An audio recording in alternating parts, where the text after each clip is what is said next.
একরাশ মেঘ অশ্রুর মতো বৃষ্টি বুকে নিয়ে ভেসে চলেছে। আকাশ তাই দেখে অবাক। ব্যাপার কি, এত কান্না নিয়ে মেঘ কোথায় যাচ্ছে? মাঝ বাতাসে দাঁড় করিয়ে জিজ্ঞেস করল, কার ঘরে আগুন লেগেছে? শ্রাবণ তো শেষের দিকে, এখন আবার বৃষ্টির তলব কে দিচ্ছে? মেঘগুলো একটু চুপ করে রইল।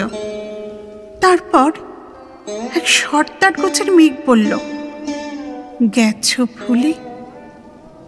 যে মানুষটা ব্যাপ্তিতে তোমার চেয়েও বিস্তৃত, যার সৃষ্টির রামধনুতে আজও পৃথিবী রঙিন, এক জীবনের বিষাদ মন্থন করে যিনি সবার বাঁচার অমৃত রসদ এনেছেন তুলে, আজই তো সেই স্বপ্ন পথিকের চলে যাওয়ার দিন।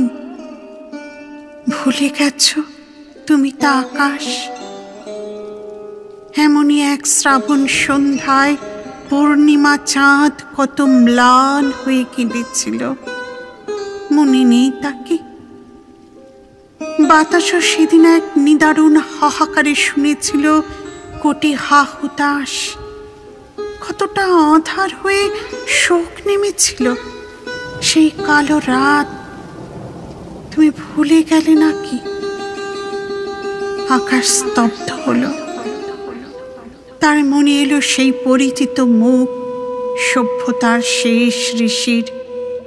পথ ছেড়ে সে মেঘেদের বলল, যাও, পৃথিবীকে দেখাও কতটা বিষণ্ণ আজও আমাদের মন ঈশ্বর হারানোয়। আমাদের কান্নারা ঝরুক অঝরে ধরে রূপ বৃষ্টির। ভেজা মাঠ ঘাট বাট শহর গঞ্জ গ্রাম সবার আসুক মনে আজ সেই বিষাদিয়া 22শে শ্রাবণ।